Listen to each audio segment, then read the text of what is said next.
participate and to share. I'd like to welcome you once again to a global access related workshop. This is the latest in a series of workshops that Garland McCoy and others have put together that have, I think, demonstrated over the years tremendous success in focusing on what I think is undoubtedly the central issue of IGFs, which is how do we connect those who are unconnected. We all know the statistics and the tremendous success both wireline and particularly over the past couple of years wireless has brought to connecting the world's people to the internet, and by connecting the world's people to the internet, connecting the people to each other. We've got a tremendously talented and diverse panel. I'm going to ask FCC Commissioner Mignon Clyburn, who you all know and who we are tremendously honored to have with us today. She has, as you know, participated in prior IGFs and has been an important component of that, as well as the discussions, not only in the United States, but globally on these issues. And then we're going to turn to Mark Summer to give very brief opening remarks, and then we're going to have even briefer, if possible, opening statements by a series of people, and all one, and then we're going to open it up quickly for comments. I apologize in advance if I cut anybody off or if I cut off the discussion. It's not because it isn't a rich topic, but we just don't have the time. So with that very brief introduction, Commissioner, the floor is yours. Gunadin, or good morning. It is a pleasure for me to take part in a workshop which focuses on connecting the next billion citizens across the globe. What brings us here today is the fact that we all recognize the power of broadband to grow our economies, expand opportunities, and improve our quality of life. We share a common commitment to promoting practices and policies that will expand the benefits of broadband to everyone. I thought that the most effective use of my time would be spent by giving a brief overview of what we are doing in the U.S. to promote universal broadband access, most specifically, ensuring that facilities exist and making sure that those facilities are both affordable and accessible. So just where do things stand in the U.S.? The latest estimates are about 70% of U.S. households have adopted fixed broadband at home, and about 65% of Americans are using smartphones. These mobile devices are often a complement, not a substitute, for fixed broadband, and surveys indicate that altogether, approximately 80% of Americans now have advanced internet access that is either by broadband at home or broadband through a smartphone. But there are still millions living mostly in our rural areas who could not get fixed broadband even if they wanted to, because the infrastructure is simply not there. That is why connecting all Americans is one of the FCC's highest priorities. Since I arrived at the Commission in 2009, we have been fixated on modernizing our Universal Service Fund, but that dedication to universal access is not new for us. You see, America's commitment to universal service goes back over a century, focusing initially on connecting everyone with voice telephone service. And the way we support universal service is a bit unique. In the United States, we have an assessment which appears on each customer's bills. Most of you have tackled this problem differently, and I cannot say for sure that if we were starting over today, that this current framework would be the exact mechanism we would use, but it is a path we have chosen to expand broadband access. I am proud to be able to say that in 2011, the FCC modernized the Universal Service Program to focus on broadband-enabled networks after decades of supporting voice only. This was a vision laid out in our National Broadband Plan and a fundamental change in the focus of our policies. Connecting the disconnected will not happen overnight, but we now have a framework to get there, and an annual budget to do so. Our updated universal service programs have different components. The largest part is what we call the Connect America Fund, which now promotes broadband deployment to areas where the private sector has not or will not build. The Connect America Fund is a public-private partnership with an annual budget of $4.5 billion to extend broadband across America. Even this number, as sizable as it is, represents only the public side of our investment. The private sector will also invest its own capital to reach these unserved communities. To date, the FCC has authorized over $300 million in funding to serve 470,000 locations, or approximately 1.2 million people in 43 states plus Puerto Rico. We do not only want to ensure that every American has access to wired broadband.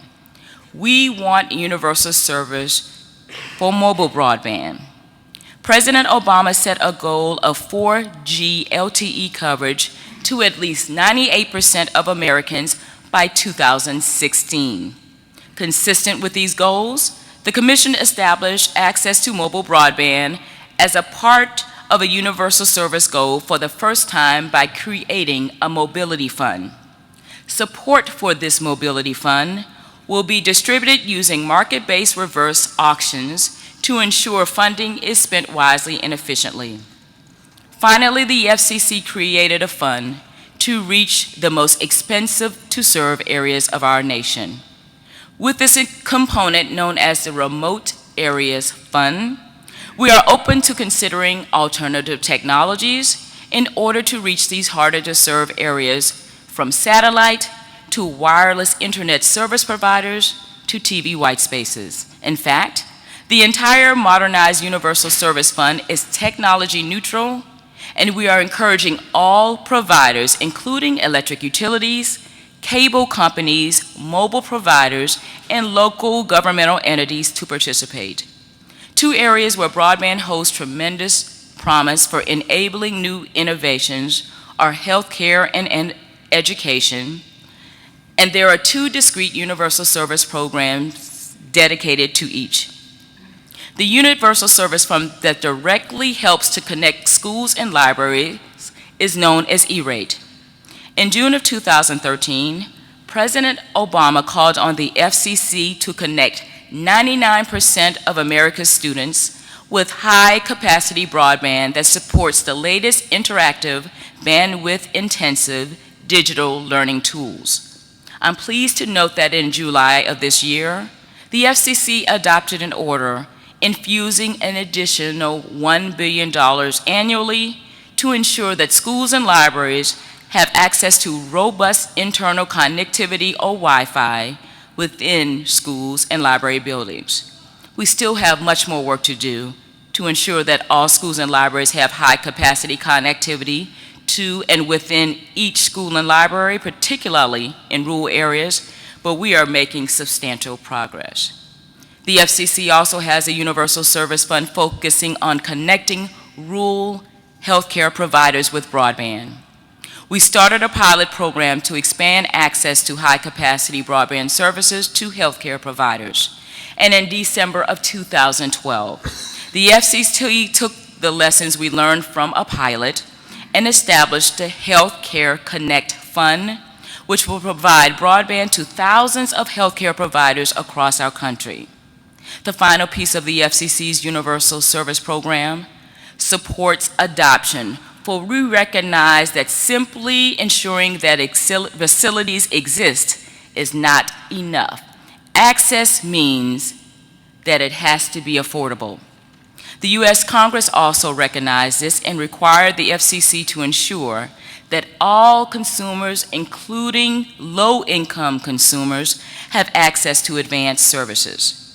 Our adoption program has focused on providing a discount off of the cost of telephone service. In December of 2012, we approved reforms that establish a core program goal of ensuring availability of broadband for low-income Americans. We currently have 14 pilots underway to study this, and we use these low-income populations to test the potential for expanding support for broadband services. I must acknowledge that collectively, as an international community, we have made strides in recent years, connecting more than 2 billion people across the world to the internet and unleashing a tidal wave of social and economic benefits. But we cannot celebrate even with those achievements because we truly only just begun, Mr. Ambassador. So I appreciate the opportunity to share our experiences in America and look forward to hearing from the rest of the panel for together developing solutions to connect the next billion citizens will enrich us all. Thank you very much. Terrific. Thank you. Thank you very much, Commissioner. That was terrific. Mark, can you top that? I'm not sure if I will be able to do that, but let me share a little bit from my experience, which hasn't been as a regulator, but has been as an observer and participant in expanding broadband access, specifically in emerging markets like sub-Saharan Africa and Asia. A little bit on my background just for a moment.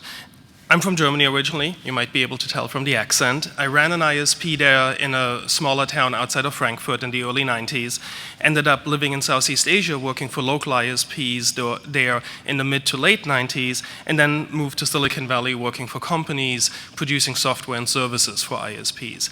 Then about 10 years ago, I launched a nonprofit organization with the goal to narrow the digital divide we were seeing, which was created, and I've seen the opportunity, obviously, access to information and technology has provided to me in my lifetime, and felt that that needs to be extended. Over those past 10 years, we've moved from making access to computing available to focusing on broadband significantly. And just in the last year, I launched a for-profit company again, because I see a significant economic potential as well in closing that digital divide, and think some of those tools of business are more appropriate at some point than the pure nonprofit way. What we've seen over the last 10 years is a significant change in awareness and need for access to information and communication tools like internet and broadband, and a significant change in technologies where we had mobile networks just providing voice, we're providing broadband data services with those now. But as well, we see other technologies emerging. Google is experimenting with balloons, and Facebook with drones and all those kind of other things. But there are other technologies like Wi-Fi maturing significantly, and unlicensed spectrum technologies like TV white spaces. So the tool set in our chest is becoming bigger and bigger, and it's about choosing the right tools for the right problem, I think, from a technology perspective. Over the last few years, I've experimented a lot using those different types of tools in the nonprofit which we have been running. We've connected schools in Haiti after the earthquake to a broadband network and used those as anchor tenants for the ISPs in that country to provide access to underserved rural and secondary towns where they couldn't have access to. And I've seen these public-private partnerships finding anchor tenants which have a strong need for broadband usage and bringing them to bear to help private sector to get into those markets and use those to reach out then to consumers and SMEs in those markets can be a key stimulant. But I've seen as well regulation be a problem and in the way of that. There are tools we can use from a technology point of view, but we can't use them because they're not regulated in a way to allow us to use them in those markets. That might be access to unlicensed spectrum as we are used to from the US is not in all countries the same around the world. And that prohibits new entrants to market and new technologies to compete with other technologies out there. Like the commissioner just mentioned, in the US, and the same is true in other developed markets, mobile wireless is a complement to fixed wireless solutions, may it be cable, fiber, DSL, whatever is around. And we look in emerging markets, we typically have a single solution only at this point, which is a mobile wireless solution. It's kind of like taking that Ferrari or Porsche, which is a pretty high-priced service in the US from a per bits perspective, and making that as the only tool or most prevalent tool out there right now. And then if we look, of course, the cost of bringing fiber and copper and coax out to places is very expensive. So we need to look at these other tools, TV white spaces and so forth, and make them easy accessible to service providers who want to use them. The other thing we're seeing, I think, in the US as well, and which we're seeing in emerging markets as well, we need a whole set of actors to address these issues. It's not just Comcast and AT&T, it's not just the mobile operators, MTN or pick your, Orange or whichever. We need a lot of actors which will focus on different niches of the market in different regions around their countries and their continents. Access sometimes is a real problem for those new service providers. There might be strong, high license fees which are geared towards those large companies which a small service provider can't afford, and makes it impossible for them to really enter in that market.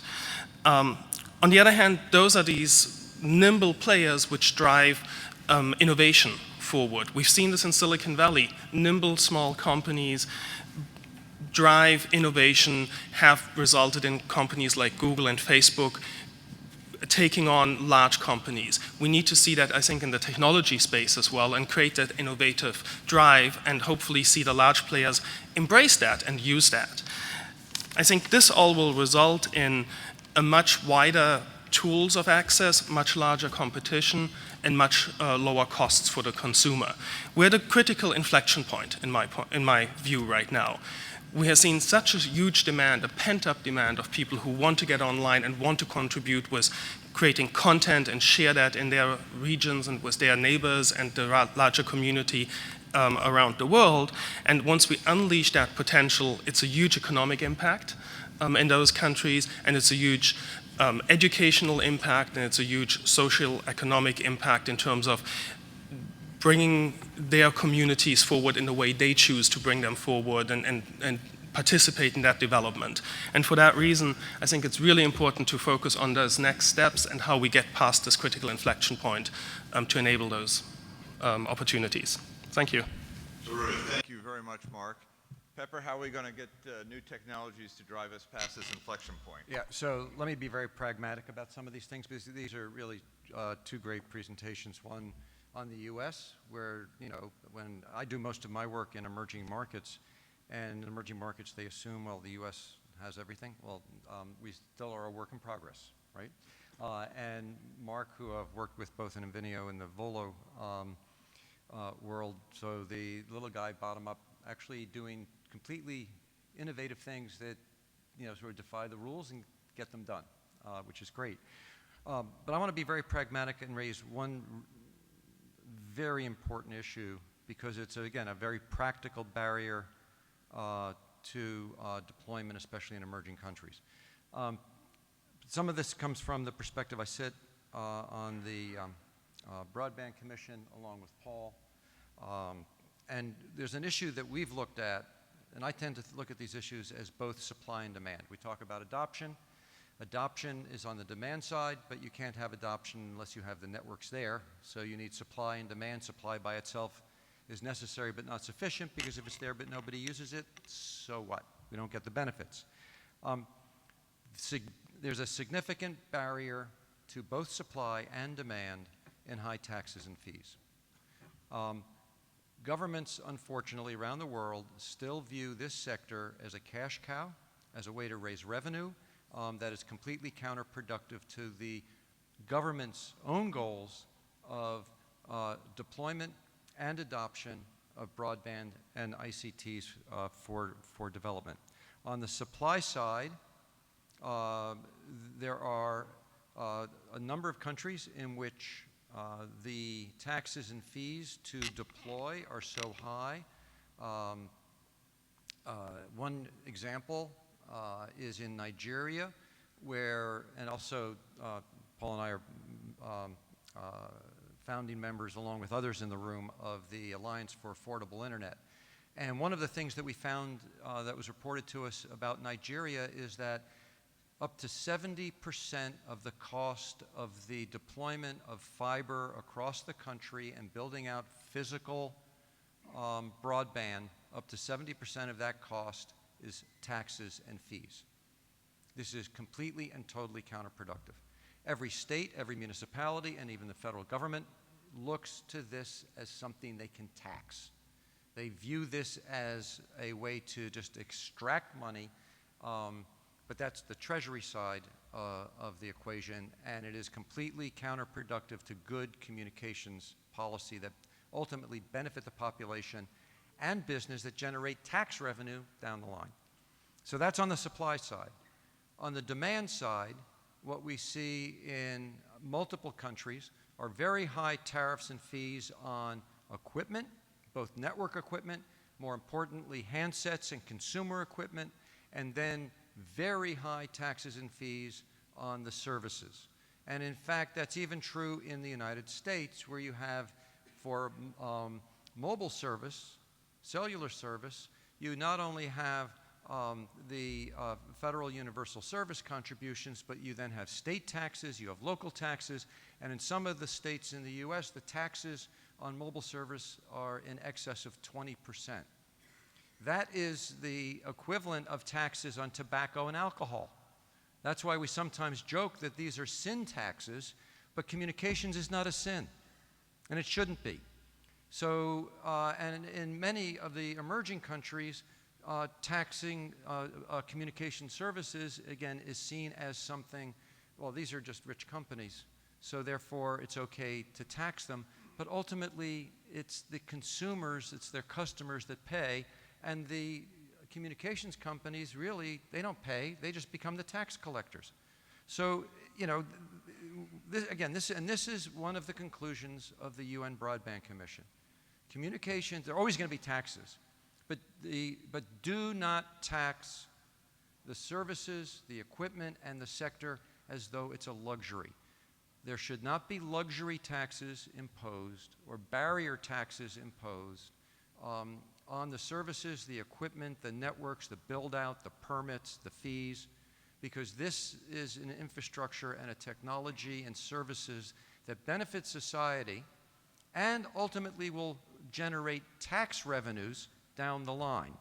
And I think this is an extremely important pragmatic issue, especially in emerging, if we're talking about how do we connect, how do we deploy and connect not just the next billion, but the next 5 billion. Thanks, David. Terrific. Thank you, Pepper. And keeping the focus on being pragmatic, Paul, you've got a lot of activity in the developing world. Right. So being pragmatic is really about enabling innovation to flow in ways that haven't happened before. And I think Pepper is, very direct at one of the key obstacles, which is excessive taxation. There's an obstacle to investment, an obstacle to affordability. But there are other things as well, and one of them is access to data. Governments have a lot of data that are useful to the process of building new facilities, to the process of bringing people online, to changing the educational paradigm, to essentially figuring out what are the things that are needed to drive demand. Demand is the other part of the equation, as Pepper mentioned. If you have networks and nobody wants them, it doesn't matter. We found in our pilot deployments, we have a variety of pilot networks deployed around the world, from the Philippines to Kenya to Tanzania and South Africa. And what we've discovered is that simply building the network or getting people to build the network, because we, in fact, are not the network operators, is not sufficient. What we have to do is put an entire program around to upskill the population, to train in ICT skills, to teach development of applications so that people can build applications that are in the local language, that meet the local needs for whatever it might be, figuring out crop prices in Nairobi before you travel there with your crops, and making sure that you maximize. And so in our sense, we put together a program called For Africa, which tries to address the entire stack. First of all, innovation in how you build the network and how you put the business model together to make it affordable, and then recognizing that 44% of the population of the continent of Africa is 15 years old or younger, means we have to figure out how do you get education the right education, the right skills to that population as they grow up. And those are the people that are going to actually create the small businesses that are going to create the economic activity and that's going to be enabled through the connectivity that gets provided. So putting all of those things together with job skills training in the school curriculum, and then working with the governments to make sure that the necessary data is available that can be used for the training is something that's so far been relatively successful for us. And in terms of doing all of this, it's required a lot of innovation in both how we go about putting the networks together to make the network really, really inexpensive, so that none of the networks we're involved in at the moment are LTE networks. Not that LTE isn't great, it is, but it's at the moment too expensive for the areas that we're serving, where we're trying to get the profitable cost of the network operation down to less than $4 a month. Which is difficult on the current LTE environment. So we need innovation in the way governments approach using new technologies for communications, because there's a perceived risk that if you use this new technology, it might not work, it might go away, and maybe there's more harm there than there would have been if you didn't do anything at all. We would tend to view the opposite. Take a chance. It might work, you might get something, it might be able to elevate and build something upon which an economic foundation will work. With that, I think I know we're running out of time, so I'll stop. But I think as we get into, maybe we'll have time for Q&A, and be happy to talk about any of the pilots and some of the specifics at that time. Terrific. Thank you very much, Paul, because a lot of what you're doing, the pilots are really quite groundbreaking and quite extraordinary. Dominique, wireless has already been the subject of a lot of the points, and particularly in the developing world. Take it away. Great, thank you. And I think thanks to both of you already for touching on a lot of things that I would have touched on, but I'm still going to briefly touch on them again. And so is our colleague as well, because we have a report out on surcharge taxes as well recently. So the GSMA has quite a number of members, 800 worldwide, who are facing challenges in developing markets and developed markets as well. But we've identified collectively 4 main barriers to access, and I'm going to touch upon those right now and just give brief examples how some of our operators have attempted to overcome those barriers. And then, as Paul said, we can talk more about different examples in the Q&A. So the 4 barriers to basically to access for us is nothing new. It's all the same problems that we've faced before, but just to highlight them. Infrastructure, which includes not just lack of infrastructure, but lack of access to infrastructure, including things like spectrum, for example. Affordability, we've talked about that probably throughout the whole week in a lot of the other panels. And that includes taxes, surcharges, various things like that, as well as just affordability of devices and calling plans and data plans. Literacy and digital skills, another theme I've seen throughout the entire week. And not just lack of literacy in particular in general, but lack of digital skills and literacy to local content. And that leads on to the the fourth one, which is incentives and local content. So briefly touching on some sort of positive solutions to some of these. When it comes to infrastructure, renewable energy and our Green Power for Mobile program has been quite successful in looking at alternative ways to sort of maximize, for example, diesel use or diesel and grid use throughout the developing world and actually throughout the entire world. But also infrastructure sharing is sometimes appropriate in different markets. And for example, in Delhi, where there's very, very strict planning rules, 6 to 7 operators share a tower at a time, which has actually quite significantly decreased the amount of expenditure on putting up duplicate kind of infrastructure. But what it has done is let operators have additional revenue for rolling out in areas that have yet to have coverage, mobile coverage. Affordability. Chris is here, I see, from Mozilla. They've just launched a quite an affordable phone for nearly 2,000 rupees in India. But also another key theme that we've seen is taxes and reduction in taxes. And I could go on about this for quite a while around the different types of tax, but I'm just going to give a quick example from Uruguay. In 2008, Uruguay removed usage tax on mobile phones, and by 2011, penetration of usage of mobile phones went up from 65% to 141%. So you saw almost an immediate effect of that. Many more examples of that, again, we could get into. Finally, or the last two areas is, in terms of literacy and digital skills. In South Africa, there's been a mobile entrepreneurs program that a number of our mobile operators have been involved in, and in particular in Durban, they've used the public libraries as areas to discuss with people and interact and hold free training sessions on a variety of things, like how to search for local content, how to access banks and financial data just through SMS on their phones. And, we're not just talking about smartphones here, for example. So that's been quite successful, because in 2012, 300 participants in Durban went through, and over 75% of them after say that they now can access and now are able to find information about local finances, government information about how to start and run small businesses. Finally, I'll just close with an example from Uganda on awareness. And it's not just about, awareness of let's just get online for the first time, but about sort of everything, how to use different devices, what devices are available, what plans are available.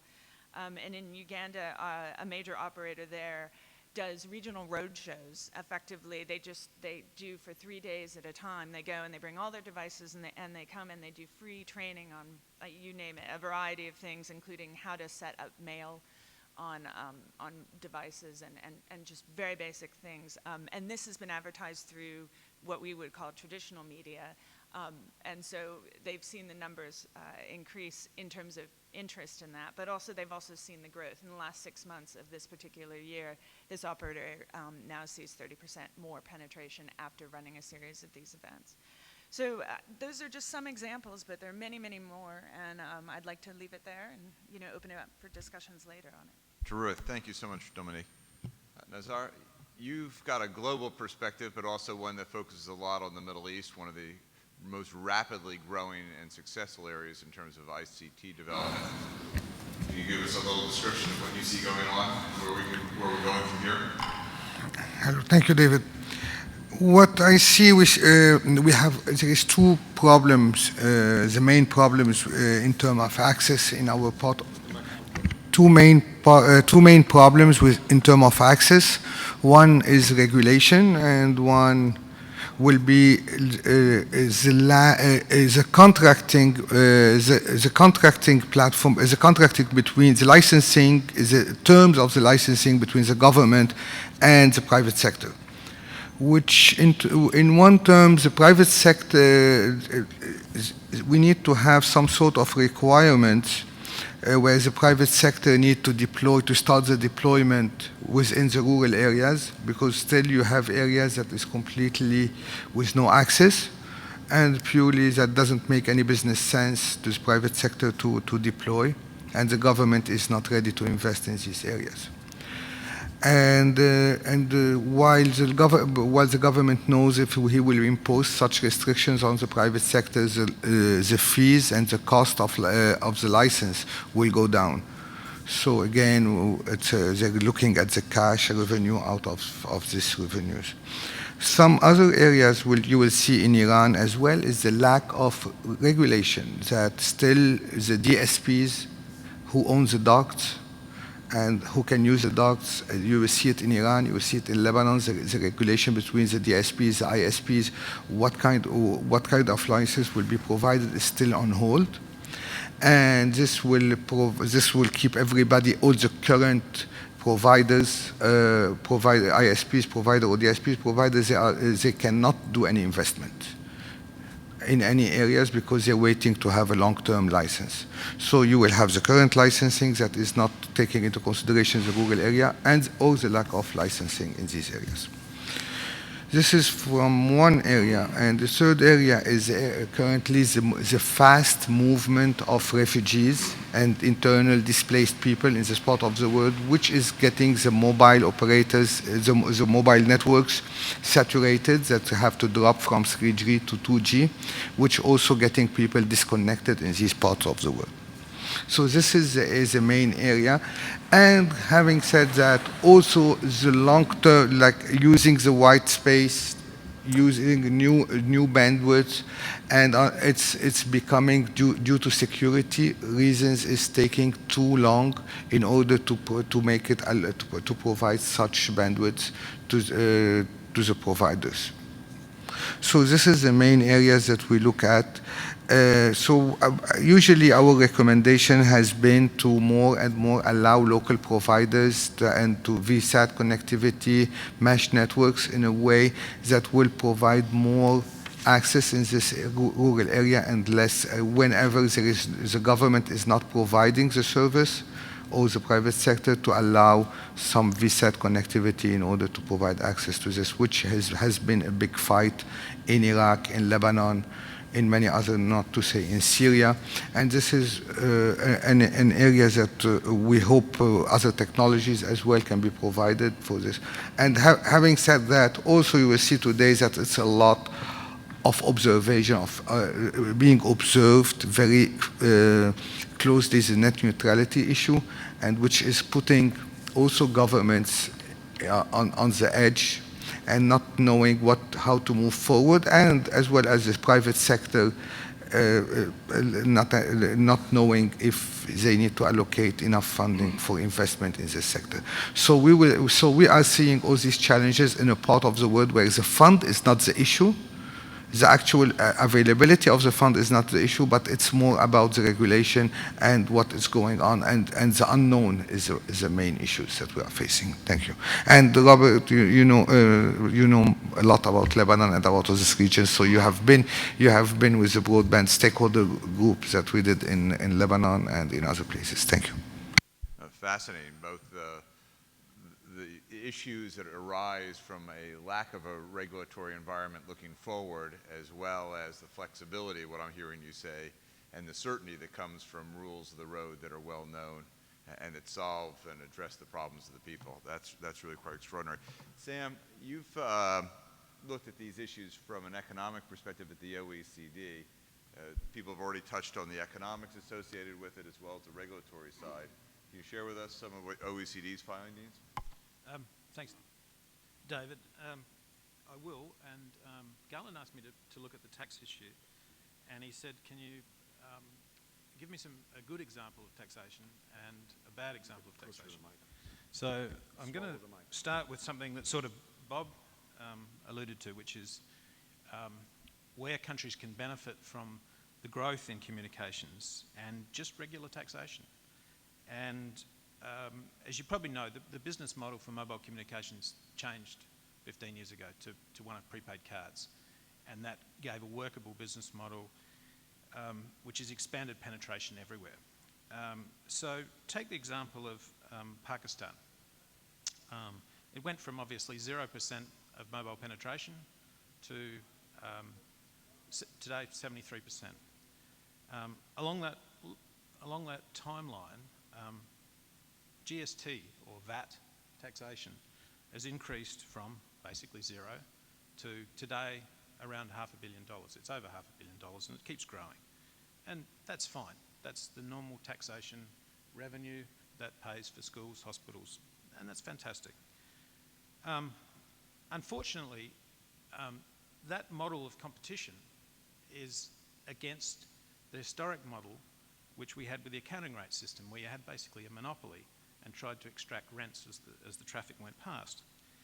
And in many developing countries today, people are being told, well, you can have both. You can have all the benefits of competition domestically, but we can recreate a cartel internationally. And I'm here to tell you it doesn't work. And I came here and said it wouldn't work 2 years ago. And again, since I've chosen Pakistan as the good example, I'm always going to pick on them a little bit and choose them as the bad example. So they created a cartel for incoming international traffic. What happened? Well, the cartel was unstable. But basically, when you increase the cost of something, demand tends to fall. So traffic fell. So the official traffic fell by about a quarter. Now, there's lots of effects, and if I had more time, I could talk about the effects on the diaspora and so forth. I could talk about effects of double taxation. But I thought I'd talk about grey traffic and how this is going to affect the internet in quite a serious way, I think. If you're going to introduce a policy like this, you have to try and enforce it. And bad policies generally lead to worse policies. So what happens is you start to get things like, well, we've got to try and block Skype because we've got to make this work. So in the Caribbean recently, there's been examples of people trying to prevent bypass through blocking Skype. You also try and block VPNs. Well, that's a problem for business, so you create a whitelist. Well, not everyone gets on the whitelist. In fact, Microsoft, I believe, was knocked off the network in Pakistan, along with a lot of NGOs the first day this was introduced. But here's where it gets really problematic. Pakistan, about a month ago, I think became the second country to introduce biometrics to get a SIM card. So if you want to activate a SIM card, you've got to get your fingerprint taken.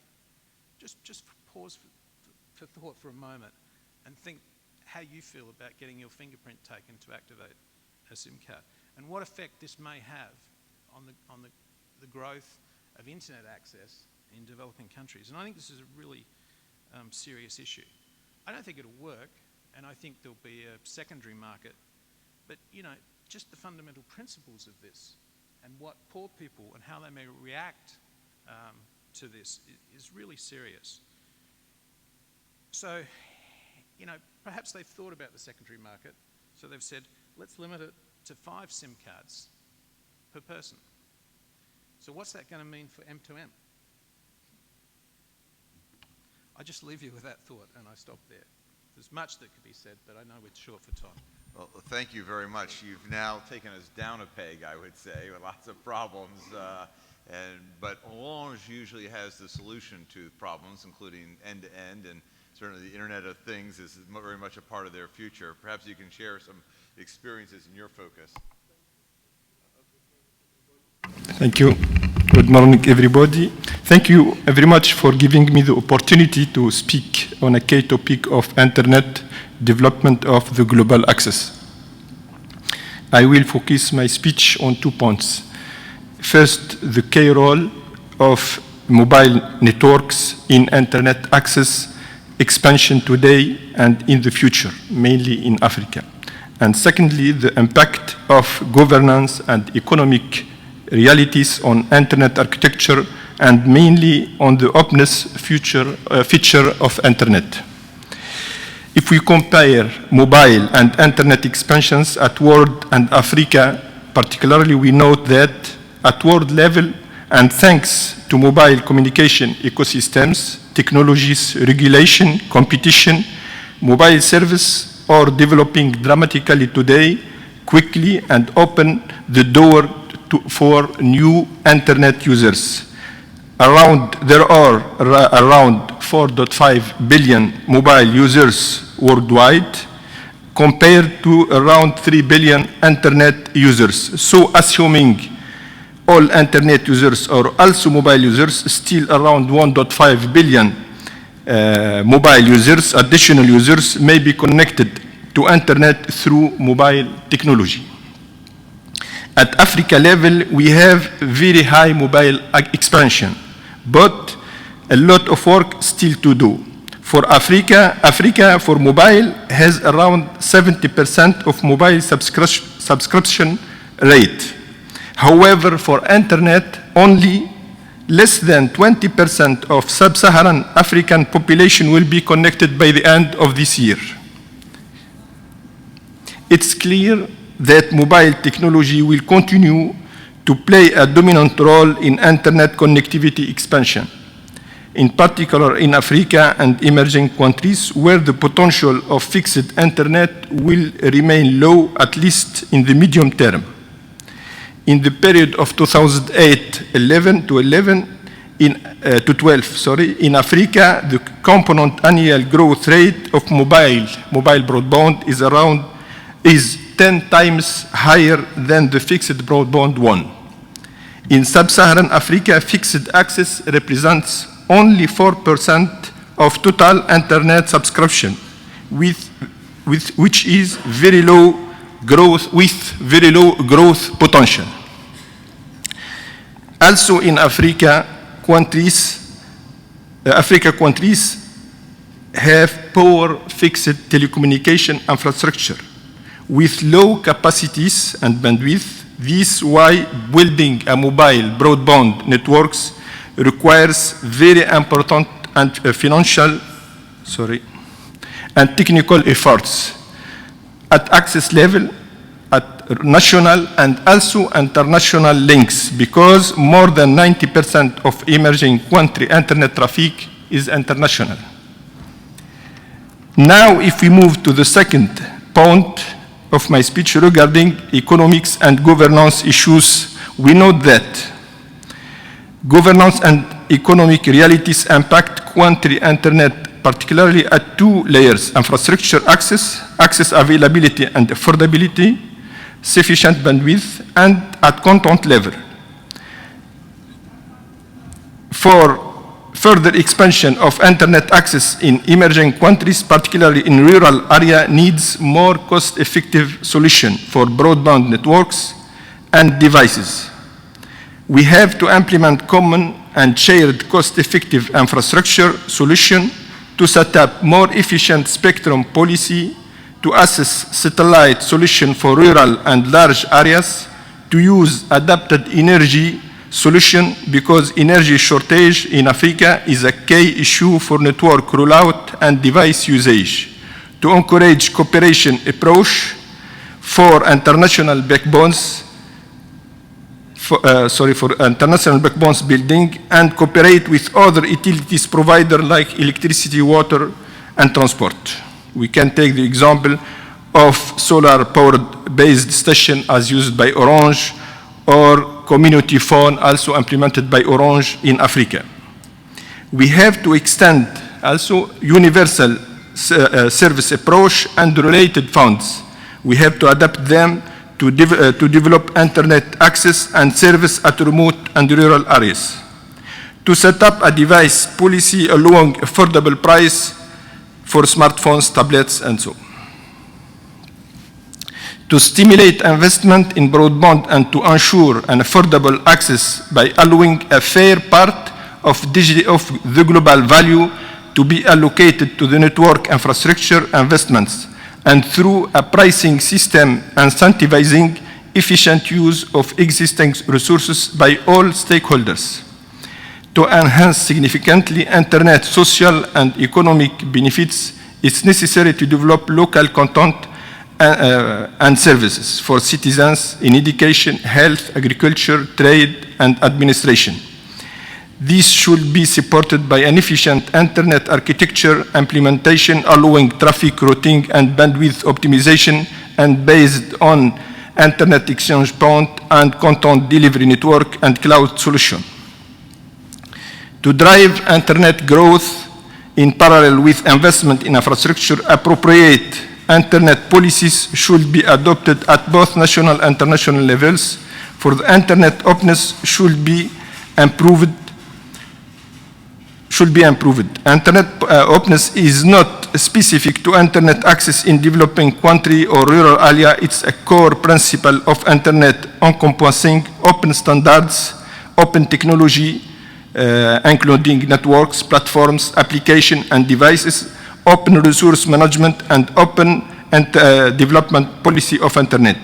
Achieving the objectives of openness and transparency should be a matter of concern to players at all levels of the internet value chain, and freedom to innovate should be the rule in application stores, in smartphones, in tablets, in network, in browsers, and operating systems.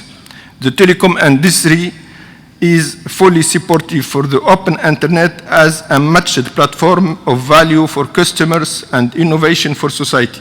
It's worth reminding that this industry has made broadband internet access widely available on their own initiatives. One component, in fact, of internet openness is appropriate traffic management, which is essential to keep internet open and accessible and affordable for everybody, and without any interference in the relation between end users and applications and content providers. The end users care more about outcomes than about the technical means used to achieve them. It allows appropriate traffic management. It allows network operators to balance and to optimize capacity resource allocation in order to cope efficiently with traffic demand so every user gets a good experience. For example, traffic balancing between fixed and mobile and so on. It allows operators to match customer need with the right service characteristics so you pay for what you want and need and don't have to cross-subsidize heavy users. I think I have to conclude, please.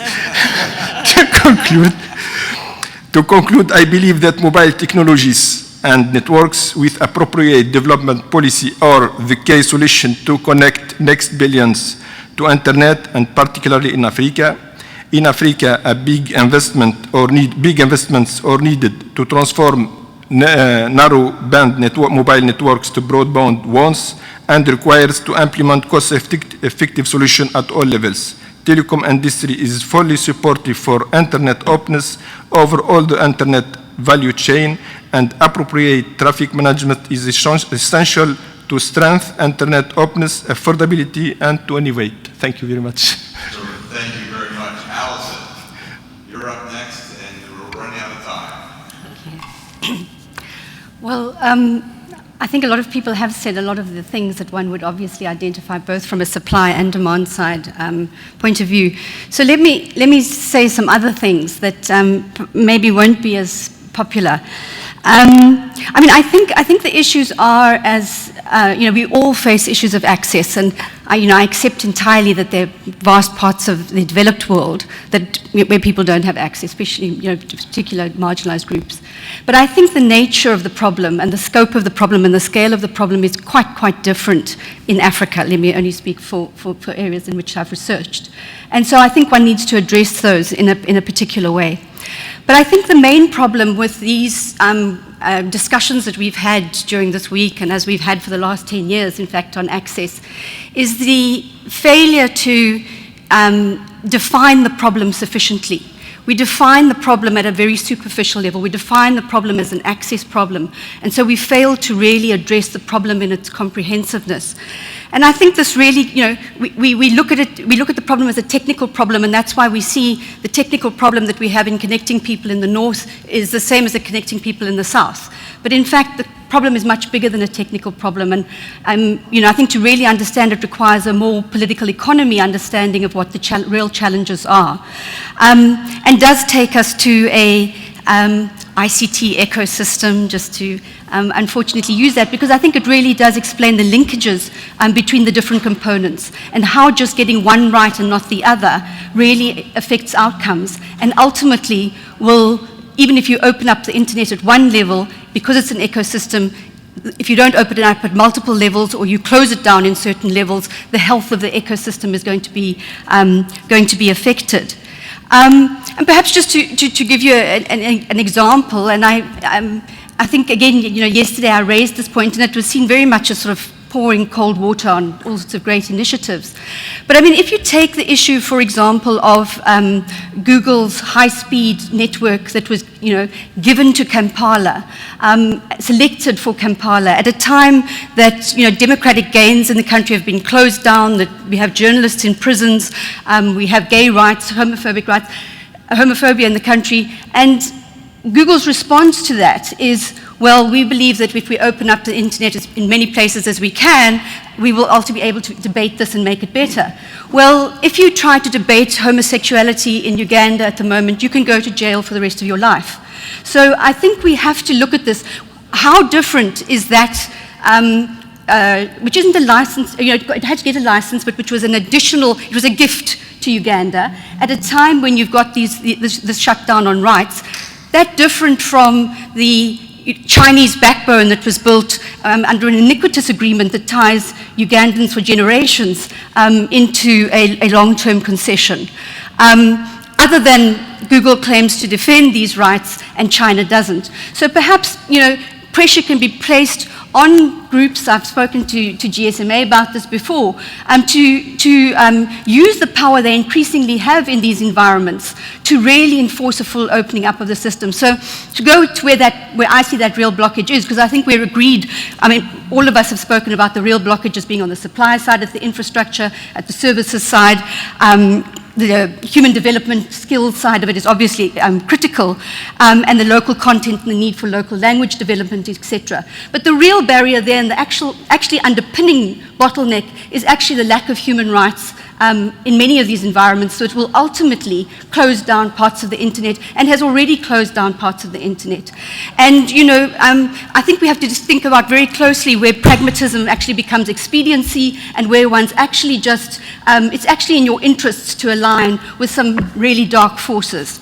That being said, I want to say that there are some really important ways in which we have to try and open up the internet in places where you know, there isn't an interest in doing so. Just to speak very specifically about some of the regulatory and policy challenges, because I think they do exist. There are big problems with institutional capacity on the continent, regulatory capacity on the continent, and in this way we need to look very critically at simply adopting, as most of us in Africa do, European Union type regulations that are really extremely complex and difficult to implement, and so are not really effectively implemented on the ground, and look at ways in which you can possibly get self-regulation, all sorts of other mechanisms, simply greater competition into the market in order to get some of those benefits. So just looking at those very quickly, I think there are some very interesting developments in terms of broadband plans that are being proposed across the continent, in Kenya, Nigeria, and South Africa, where open access networks are being suggested, and mechanisms to ensure public-private partnerships, to ensure that there's a leverage of existing public-private networks in order to get greater, more affordable rollout and greater rollout is on the cards.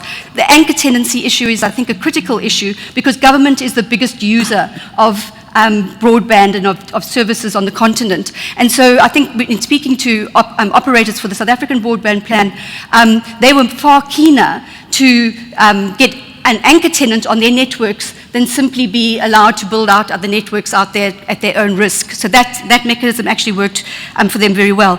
I think another critical issue is that infrastructure competition in many cases in Africa, in many parts of the developing world, is not it's in some instances not feasible. And one has to look at open access networks in order to ensure entry for services at a higher level. So access regulation, wholesale access regulation is absolutely critical to get right in this environment. And it's a big challenge for us, particularly because we are in this primarily mobile and wireless environment where wholesale access is far trickier, I think, with a lot of unintended outcomes, as the mobile operators are apt to tell us, but has enormous potential if we're really trying to drive down those prices and at least get the services-based competition that we know is critical in getting prices down and stimulating demand. I think that takes us in a broadband environment. You know, we've seen some success with mobile termination rates on the voice side. We can do it. We have learned, and it's been very effective, and we've been able to fend off the mobile operators' dire consequences of us doing so. Everybody, it's been a win-win for everybody, more people on networks, cheaper prices, better all round. But we now have to consider these conditions in a broadband environment, and this is much trickier. We're going into an area where there has not been regulation, regulation, particularly on the IT sort of side of things. There are big issues around peering. There's a lot of pressure to ensure sort of open peering for everyone. The unintended consequences of this from an investment point of view are really critical to understand. Openness is not just in and of itself good. One has to really work through some of these complexities. But certainly in terms of the issues around peering and the high cost of IP transit are very critical, because it's precisely those that are compelling ISPs from a business point of view to hub through London, etc., creating these enormous latency problems and a lack of traffic sort of internally and going through the country. So the issues of IXPs, regional traffic flows, etc., are also critical issues as we move into the broadband phase. I'll leave it there. Thank you. Terrific, and I appreciate your speaking so quickly. You put a lot of information into a short period of time. And then I saw you nodding in agreement, I think. I do agree. Rights issues. I fully do. I fully do. Good morning. My name is Nenna, and I always say I come from the internet. I'm here on behalf of the Alliance for Affordable Internet. Can you hear me now? Good. I'm here on behalf of the Alliance for Affordable Internet, which is a 60-member organization in just 1 year. And some of our members are here. Pepper is a board member from the state government, the US state government as well. It is at the moment the biggest coalition for internet connectivity that exists. And we want to recognize the work that the advisory council members are doing in guiding us.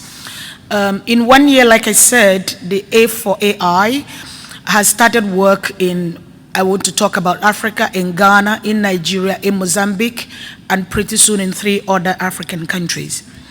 A lot has been said with which I agree here, but I would just like to come back on 3 points, and I'm not going to raise the happier stories, I'm going to raise the challenges. So I'll be raising the one challenge on the policy level, one challenge on the industry level, and one challenge or 2 for users. On the policy level, as we go along in our study, we publish the affordability index. One thing is clear, the countries where internet connection, broadband affordability has improved, you can always trace strong leadership in policy. So in African countries, if you have seen a country moving forward, it's because we have a broadband or a connectivity champion within the policy making instances. This is true for Nigeria. This has been the truest for Kenya, and if it is very important that as we move forward, we look towards raising champions, people with vision, people who can convince cabinet members about the need for moving from analog economy to a digital economy. This is critically needed in our battle for connectivity. Paper had talked about taxes going a whole lot to the industry, everyone trying to milk it. In fact, I have stories in which a certain country has asked every company to paint their towers. So it is easily identifiable that this tower belongs to Orange and this other tower belongs to another company. And a law in that country says that such an act in itself is publicity. So they're asking you to paint for security reasons, but the local government is asking you to pay for publicity. And so you are paying for the painting and you are paying for the painting. And you are just paying, okay? So there are a lot of these payments that people have to improvise names for. But I want to come back to the power issue. In the Western countries, it is easier to take it for granted that, that internet fibers are running on existing infrastructure. But in many other countries in Africa, there is zero infrastructure. So you are going to my village, and you also have to mount the towers, and also you have to generate electricity. A certain company in a certain country actually runs 60,000 high-power generators, which has nothing, in quote, to do with internet connectivity. But that is, there's a huge percentage of their budget going in to generating power alone. So this is something we need to think of when we're thinking about people like us who finally have to pay, because it is the users who pay. Now, coming down to the users, I always ask this question when I go around in Africa. What's broadband in any African language? Nobody knows such a thing. Broadband, how does it translate into your own local language? We don't know. What's the difference between a megabyte and a gigabyte? You don't know what it is, but then you are buying data. So they tell you, we are going to connect you to the internet. We are going to give you internet. Okay, you are giving me internet. You are giving me 1 gig, and you are telling me 1 gig will take you 1 week. And so I go home, I'm happy, I paid maybe $10, $15, I don't know, and I tell my children, hi guys, we have internet for 1 week. I just paid for 1 week's internet. And then my children get online and they hit YouTube. And the same day, the internet for 1 week finishes. And I go back, you know how Nigerian women, they will tie their scarf on their waist and they go to fight. You gave me internet for half a day and you told me it was for 1 week. You are eating my money. I want my money back.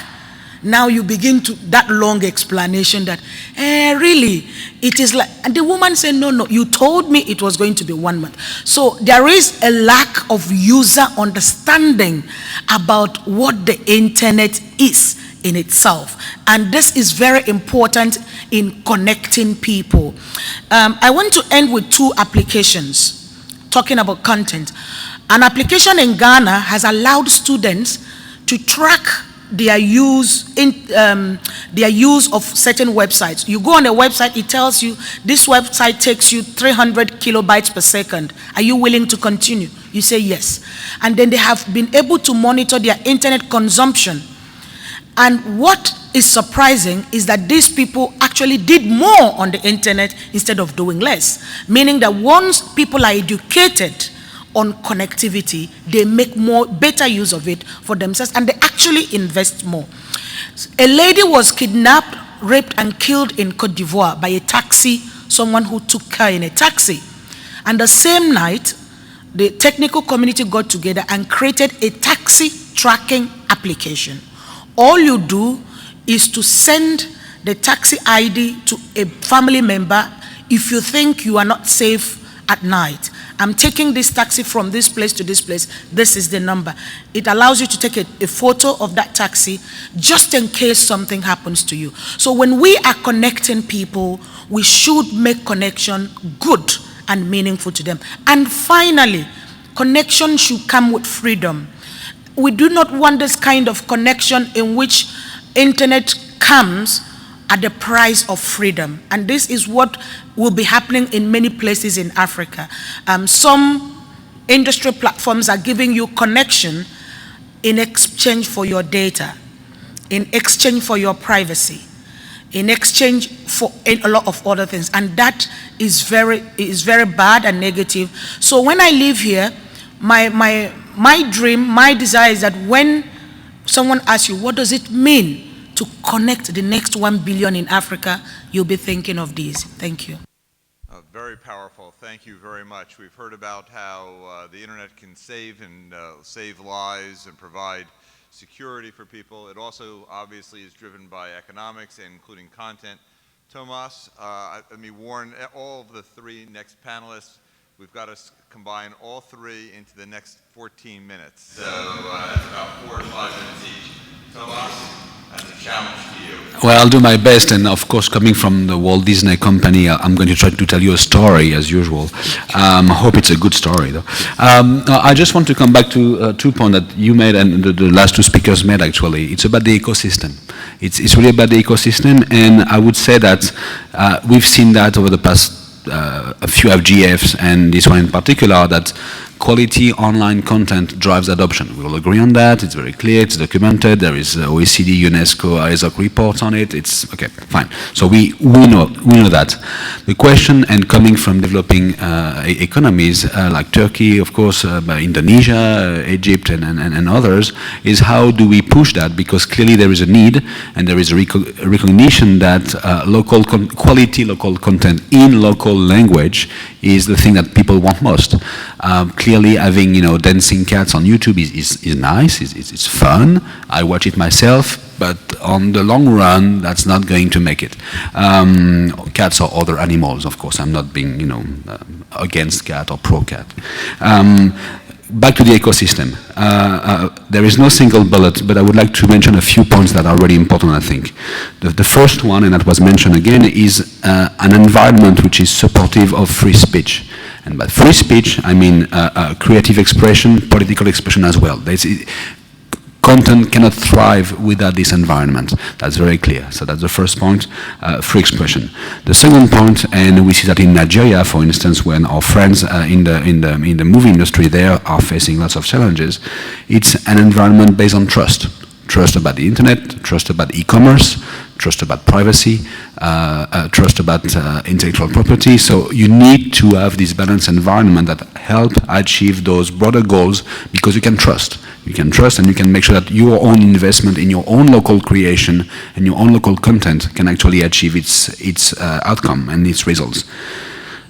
Third, it's, and I mentioned that already, it's make it available, all the naming and addressing resources in local languages. It is clear that's the next phase, it's coming, but I want to make sure that this is understood and taken upon by the communities. And the last point is about skills. I mean, skills and digital literacy. I mean, it's well known, but I want to come back to that to get to the next phase of local content creation, of quality local content creation. You need to have the right school system. You need to have the right environment where people can think out of the box and create those, you know, whatever animated or real life content that will make their own local communities watch it and drive broadband adoption. And countries like Singapore, for instance, is an interesting example, even if it's a fairly advanced country. For years, their local curriculum was really mostly focused on science, math and science. And now they are focusing more and more on soft skills. In order, because they realize that the next wave of creativity, in particular in short format video content, is going to generate a lot of revenue for the country. So they are focusing on those soft skills. So those are very quickly the only a few points I would like to make at this stage. Thank you. I appreciate your brevity and also your focus. Disney always tells a good story. So, Subi.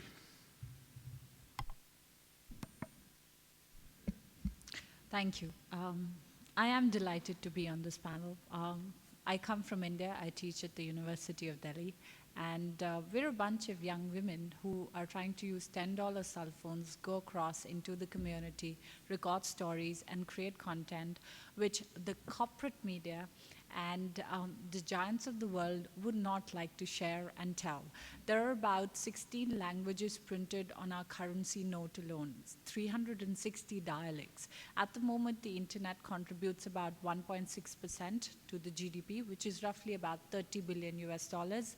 If we're given the right ecosystem, and I call Thomas out on that word, it is really important for us to have renewable power, resources, energy, affordable handsets, and data plans that will not actively cheat you or deceive you by promising last mile connectivity, which isn't simply there.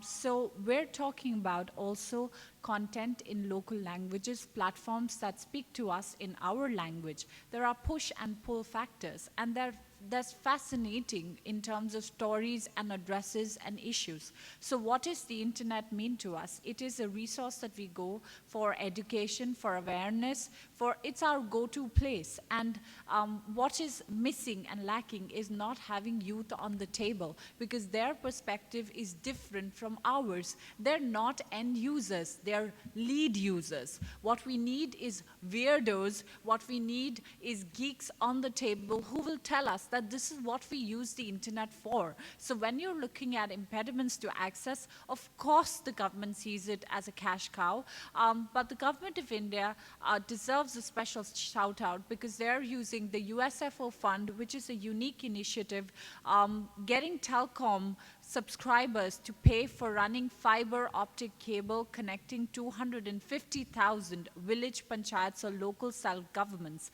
So you have a program that says follow the fiber, but what we will need is digital literacy and capacity building. So 840 million cell phones, Indians have access to more cell phones than toilets. And these are young people who know how to use a smartphone to tell a story.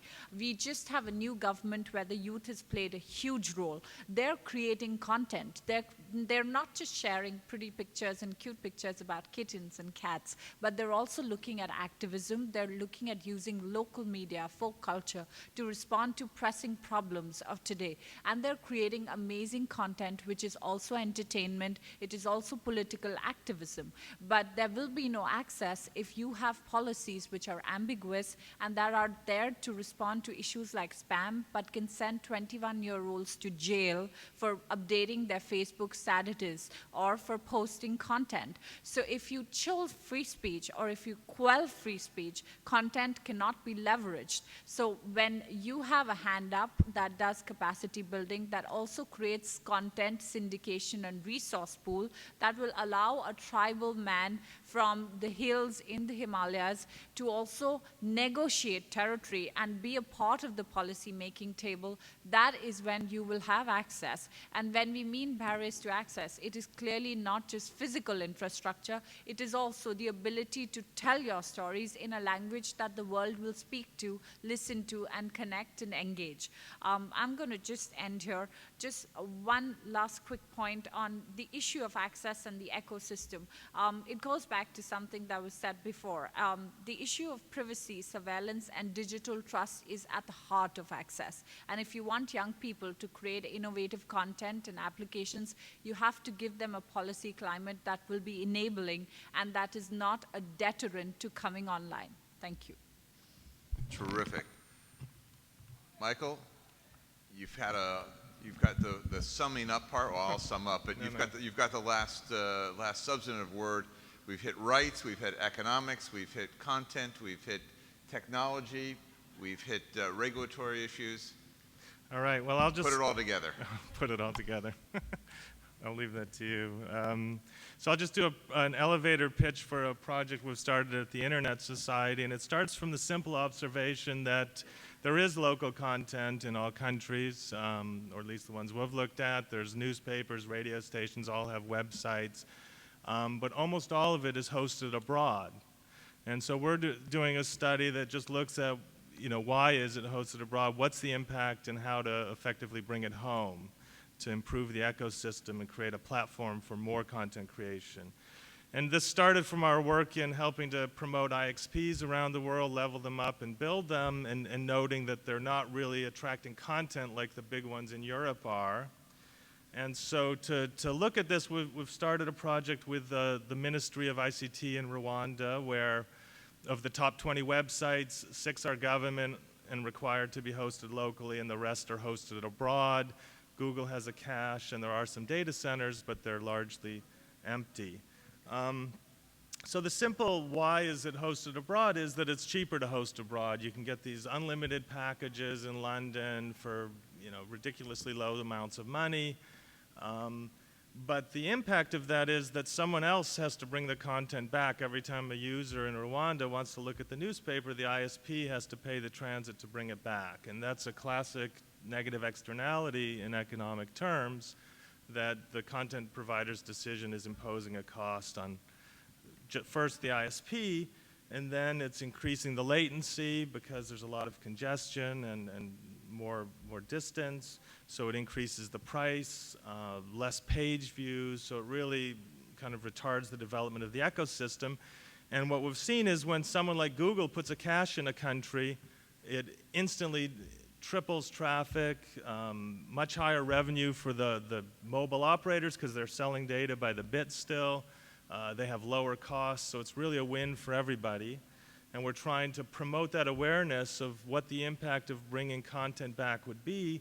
And we don't have all the answers yet. It's a paper that'll be coming out hopefully in a month. But what we've seen is just getting everyone, all the stakeholders in a room, which we did in a workshop, there's a lot of misconceptions and ideas that the contents, the data centers are more reliable, which they might be, but more secure, which they might be. But there's just a lot of issues around cost and reliability, and those need to be addressed. Some of it is capacity building and the power issues we've heard about. But some of it really is just ideas from 3 or 4 years ago that need to be addressed by everyone talking together and seeing what the solutions could be. So we'll be putting out this paper, and we really think that you know, this is a necessary but definitely not sufficient step in helping to promote the ecosystem. Get the content local, increase the amount of viewing, increase the number of hosters, and help to kickstart the local ecosystem that way. Thank you very much, Michael.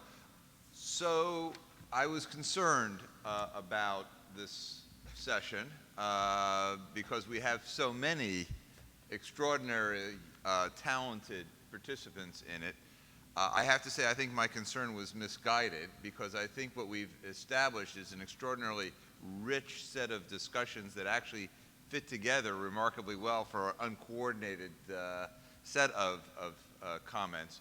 We heard, of course, from the Commissioner who set forth the challenges we see in the United States and the successes we've seen in the United States. And then we've learned that those issues and those challenges are universal, that they are both universal in the sense of them being significant challenges of getting people online, but also that they are unique in each and every territory. Sometimes they are rights-based, and that is whether or not people have rights. Others are access to technology. Others have to do with the regulatory regimes and how forward-looking they are. What we see, however, is something that's truly common and very human, and that is a strong desire for everyone to communicate and to have access to information, whether it is self-created, whether it's created by other professional content or individuals, whether or not they are local or international. The challenges are large, but the opportunities continue to be extraordinary. And I think the lesson from my perspective of hearing all these terrific comments is that the future is a challenge, that we have lots and lots of work to do, but yet the opportunities are truly extraordinary. And once again, as we have determined in previous sessions, changing the world is not easy, but it's being done. And with that, let us all thank our terrific panelists for an excellent presentation. I would also like to thank Garland McCoy, who keeps he sits in the back of the room, but he's consistently put together terrific panels. Thank you, Garland, over year after year after year, and we're up front, right? And David is moderating, but Garland is the magician behind the curtain that pulls us all together. Thank you, Garland. Thank you.